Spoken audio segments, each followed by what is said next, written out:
very warm welcome to Alessandra Gotti, who is joining us from Sao Paulo, and it's early in the morning there. So thank you very much for taking the time to join us. I'm so excited about this session because we've been having conversations, Alessandra and I, around lessons for South Africa from Brazil and vice versa. And I think that there is going to be a very rich conversation.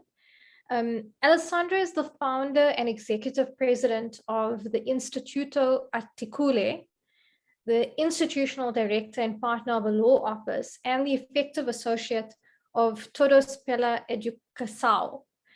She holds both a PhD and a master's degree in constitutional law, as well as being a professor of human rights for almost 20 years.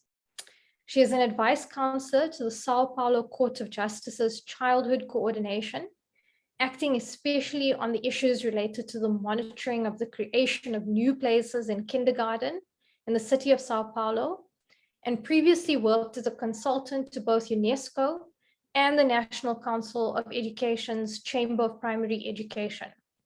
She's also the author of books. I don't know where she got the time, but she's also the author of 2 books, Social Rights Fundamentals, Legal Frameworks, Enforcement and Results Assessments, and also Social Rights Efficacy and Actionability. So this is just such a pleasure to have you here. It's really a privilege, and we're so looking forward to engaging with you. Thank you. Good afternoon to everybody.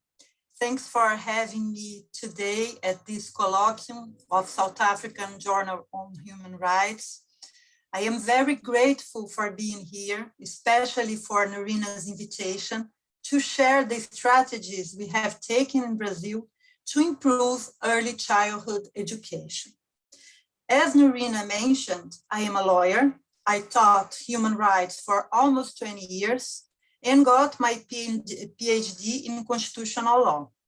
Also, a few years ago, I founded an NGO called Instituto Articule, which has the aim to promote both dialogue and cooperation between the executive, the legislative, the judiciary branches, and the society in general, enabling the authorities to decide better in order to have more effective social public policies and with a higher standard of legal certainty. But I will tell more about the Institute and its projects later. Let's focus before on the childhood education leading case. Well, just after I presented my PhD studies, studying social rights and mechanisms to prevent social retrocession in court, I was invited to join a group of specialists to think about litigation strategies to deal with the historical deficit of vacancies in kindergartens and daycare centers in the municipality of São Paulo, which is the largest city in Brazil. At that time, the Movimento Creche para Todos, Daycare for All movement, had already filed the class action, which we are going to talk about. But I give my own contribution, and I could give my own contribution on the strategy which led to the innovative decision-making by the court, the São Paulo Court of Justice, and the results we had since then. Just to give you an overview, the main national sources of Brazilian education law are the Federal Constitution of 1989, the National Education Act of 1996, and the National Education Plan of 2014. According to the Federal Constitution, education in Brazil is a social and individual right.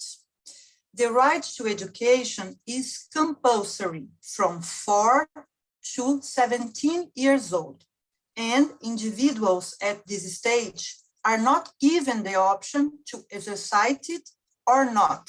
Therefore, it is free and must be universalized by the government. The basic education includes early childhood education, elementary school, and high school. In early childhood education, we have a division in 2 steps: daycare or nursery until 3 years old, and kindergarten from 4 to 5 years old. And kindergarten in Brazil is obligatory since 2016, but we haven't universalized it in any states. In Brazil, we have 26 states besides the federal district. So we have yet a challenge to universalize this step, this obligatory step of education, of childhood education in Brazil. And after that, we have elementary school and high school. In São Paulo, in the city of São Paulo, as in many Brazilian cities, and I can imagine it is the same in South Africa, it has had a historical deficit of places in daycare centers and kindergartens, especially in daycare centers. Just for you to have an idea, in 2012, we had an average in the city of São Paulo of 150,000 children waiting for a vacancy in daycare centers, and almost 17,000 in kindergarten. From 2007 to 2012, we had a huge increase on the deficit of the vacancies in daycare centers. We had a deficit on 2007 of almost 50,000 places, and in 2012 they reached almost 150,000 placements.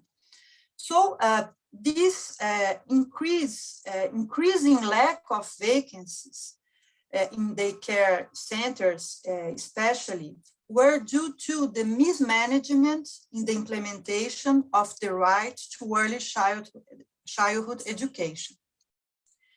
It was very difficult, not to say impossible, to find a place using the administrative way, to go to a school and to try to enroll a child in a daycare center. So children's parents, when they could, of course, they used the only viable solution. They would file a suit and plea for a place for their children. Because of that, thousands of individual lawsuits have been filed before the municipality. And this individual litigation pattern made social inequality rise, since children to whom injunctions had been given passed ahead of the others. And the city of São Paulo reached a point in which every decision and all the decisions could not be enforced because there was physical impossibility to admit new children. There was no possibility to put more students at that the classrooms existed. So it was necessary to do something totally different, to promote a structural reform in public policy on early childhood education in order to benefit not only those who could file lawsuits, but all children, especially the poorest. And when I was invited to join that group of specialists I told you about, the plan was to engage law firms to file more lawsuits in order to press the municipality to create more schools. But this was a little more of the same we had did in the past and at that moment, because the public defendant office filed hundreds and hundreds of suits each month back then. So we took 3 steps.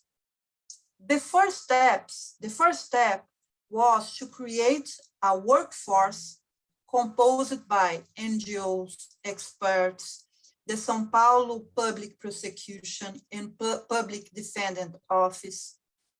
And this work group was an interinstitutional working group on early childhood education, which has the aim to think together about solutions to deal with that deficit of vacancies in daycare centers and also at the time in kindergartens.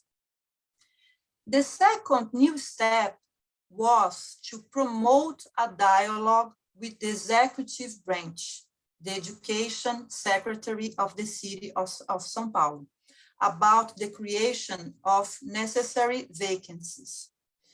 And at that time, we had a new mayor in São Paulo, Fernando Haddad. And in the city of São Paulo, every new mayor has to present his objectives and goals related to the campaign promises. And this mayor had promised the population to create 150,000 new spots in daycare centers. And the third step was to sensibilize the judiciary to adopt another decision-making to deal with the problems of the public policy related to early childhood education. When we created the workforce and we were still discussing with the executive, we received the notice that the class action filed by the Movimento Creche para Todos, which demanded that vacancies be created for all children in kindergarten and daycare centers. This case, we had the notice that this case was to be decided, but the prognosis wasn't good, since there is a cultural resistance in the Brazilian judiciary to class actions related to social public policies because of their belief they offend the separation of powers principle, and also they affect the public budget.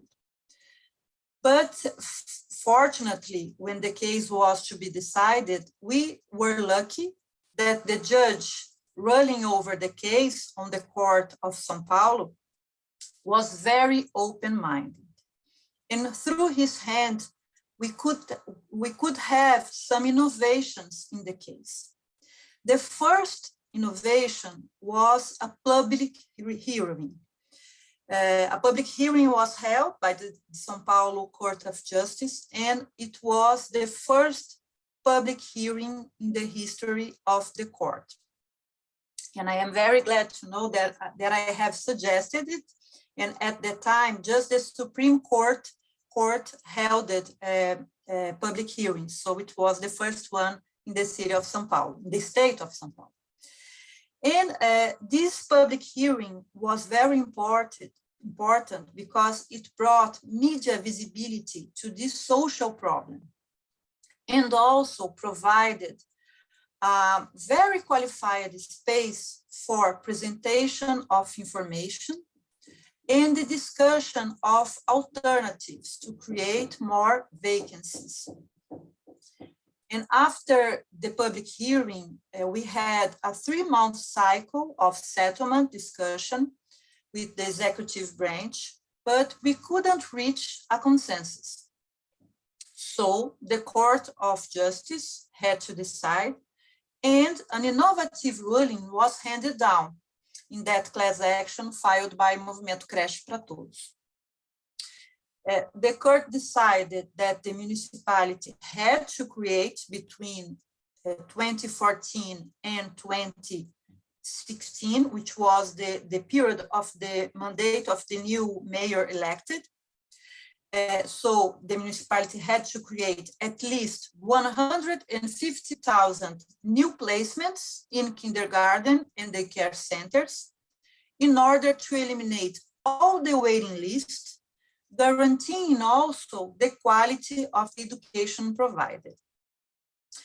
Also, the court demanded that the municipality present a plan for the expansion of vacancies. Something similar to that case, I think in South Africa, the Grootboom case related to housing.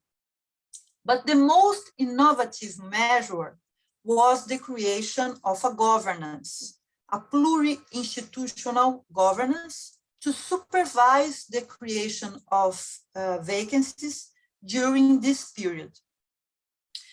And the court demanded that the municipality submit reports every 6 months to this governance, which was led by the Court Office of Children and Youth and assisted by a judicial advisory committee composed by that former institutional working group on early childhood education, that workforce we had created. And also this advisory committee included social movements related to childhood education and also the Court of Accounts of São Paulo City. And we had awesome results in this structural decision. We had two cycles of monitoring. In the first monitoring cycle between 2014 to 2016, 89,000 places were created, 72,000 in daycare centers and 16,000 in kindergarten. Because of this expansion of new placements, it has provided universal education in kindergarten, but just 60% of the places needed in daycare centers were created. We still had, at that time, a huge challenge in this level of education. And to deal with that, in June 1917, the court decided to set a new public hearing with the new elected mayor, at that time, João Doria, which is the governor at São Paulo State nowadays. And after this second public hearing, the parties agreed to a new settlement in which municipality promised to create another 85,500 new spots in daycare centers between 2017 to 2020, but create these placements, these spots in areas where there was more vulnerability and higher social concern. And also the new settlement involved specific quality criteria related to the number of students per teacher in each classroom, improvements in the infrastructure of schools, and also teachers' formation. Because we notice in the first cycle, because of the fast increase of spots, the quality wasn't the same. And because the strategy the municipality used was to create these places using partnership with private schools. Not a strategy of voucher, but they paid for private schools to offer this step of education to children here in São Paulo. And in the second monitoring cycle between 2017 to 2020, 91,000 new vacancies were created and the waiting list was ended. But the waiting list was ended on December 2020. We were still in the pandemic.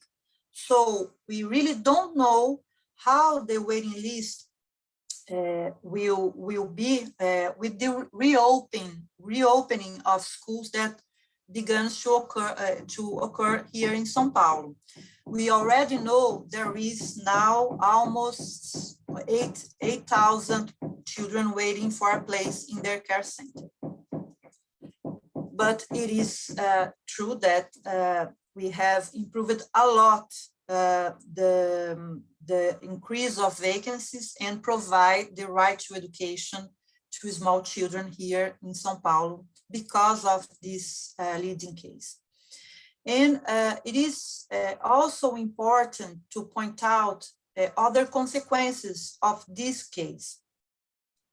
First of all, as I have told, in this second period of monitoring, the placements were created in areas where there was more vulnerability and higher social concern, and also more demand, more waiting lists. We worked very hard to assure that the qualitative criteria would be better. So especially on teachers' formation and school infrastructure, which had been a major concern in the first cycle, as I have told you, because of the fast increase of the new vacancies. And finally, I can point out that the number of lawsuits filed by especially by the public defendant, which is which demands more here because of the vulnerability of the people involved. The number of lawsuits concerning this topic decreased sharply in more than 70%. And in my point of view, the most important thing, this decision-making avoided the discontinuation of public policy, no matter if there were 8 different education secretaries and 4 mayors from different parties in this whole period, from 2013 to 2020. And in the early childhood case, I could see with my own eyes the lack of dialogue and how uncoordinated the public administration was. So after that, almost 4 years ago, I founded the Instituto Articuli, which I have told you about. And the Instituto Articuli has the goal of fostering advances in social public policies through dialogue and coordination among the branches of power, authorities, and civil society. I created the Institute to prove it is possible to decide in a different way with more dialogue and cooperation, not necessarily involving the judiciary branch, new files for doing this, for doing improvements in the public policy. And one of the mechanisms I developed was the creation of horizontal and pluri-institutional governance to deal with the social public policies. It is everyone side by side without hierarchy, hearing and contributing to the creation of consensus and to file better solutions, more effective solutions, and more faster solutions for the students.